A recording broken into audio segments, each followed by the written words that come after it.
Сюда вот прилетело немного. Ну, как сказать немного? Как прилетело. Это последствия удара по Энгельсу Саратовской области. Там горит военный склад. Кроме этого, в выпуске масштабный сбой Рунета в Челябинской области затопило сотни домов. Это новости воздух на Ходорковский лайв. Ставьте лайки, и мы начинаем. После ночного обстрела Энгельса Саратовской области начался пожар на военном аэродроме. Это подтвердил в своем телеграм-канале губернатор региона Роман Бусаргин.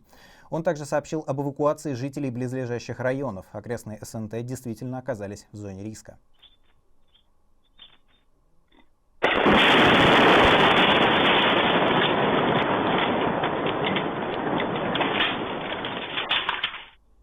По данным Бусаргина, есть пострадавшие, но их число он не уточнил. В области введен режим ЧС муниципального уровня. Удар по аэродрому подтвердил и Генштаб Украины. На военном аэродроме Энгельс базируются российские бомбардировщики.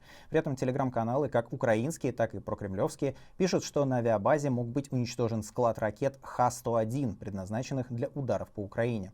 На многочисленных видео от местных жителей действительно слышны звуки детонации боеприпасов.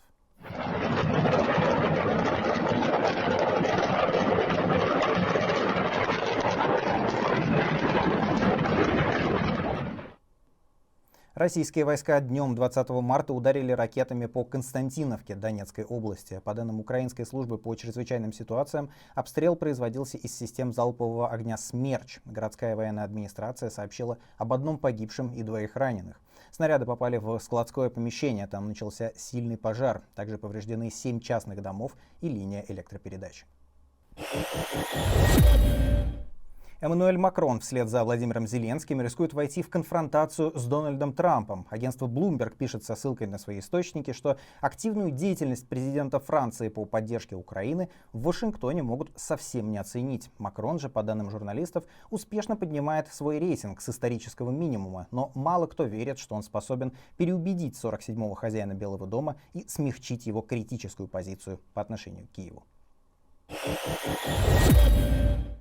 В России произошел масштабный сбой в работе интернета. Пользователи массово жалуются на проблемы с доступом к соцсетям, VPN-сервисам и другим популярным ресурсам, включая YouTube, Twitch и TikTok.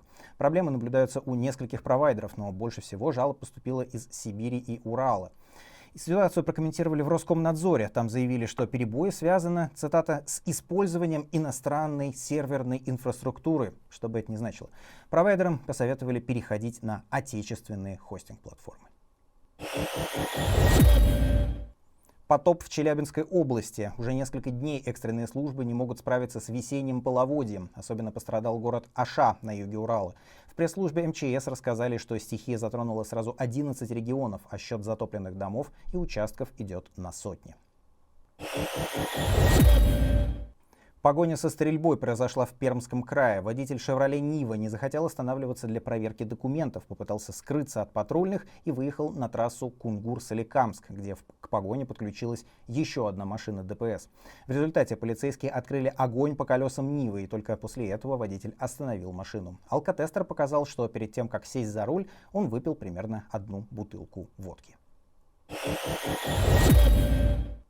Леденящая кровь история из Дубая. 20-летнюю модель из Украины Марию Ковальчук, которая пропала еще на прошлой неделе, нашли без сознания со множественными переломами. Ранее там же, в Дубае, она выходила с пикетом в поддержку осужденного в России социолога Бориса Кагарлицкого. Последний раз девушка выходила на связь со своей матерью после вечеринки в честь своего дня рождения. Сказала, что познакомилась с 2 мужчинами, а затем поехала с ними в отель. Мать Марии рассказала изданию «Вот так», что девушку нашли в тяжелом состоянии на обочине дороги без документов и телефона. Она полностью парализована, пережила уже несколько операций и пока что не может разговаривать. В Суздале скончался сценарист, драматург, поэт и актер Вадим Жук. О его смерти сообщила кинокритик Лариса Малюкова. Жук много лет открывал и закрывал Суздальский фестиваль анимационного кино. Накануне его заменили другим ведущим, как пишет Малюкова, по указанию сверху. Жук снимался в фильмах Александра Сакурова, вел передачу с Михаилом Жванецким, а в последние годы, оставаясь в России, писал антивоенные стихи, которые публиковал в Фейсбуке. Вот одно из последних стихотворений Жука, написанное 17 марта. «Писал в стол, любил в стол, жил в стол, умер в стол. когда умер по-настоящему, даже вспотели, подбирая ключи к ящику, чтобы узнать, каким он был на самом деле. Это все новости к этому часу. Подписывайтесь и ставьте лайк, так это видео увидит больше людей. Меня зовут Василий Азаров. До встречи.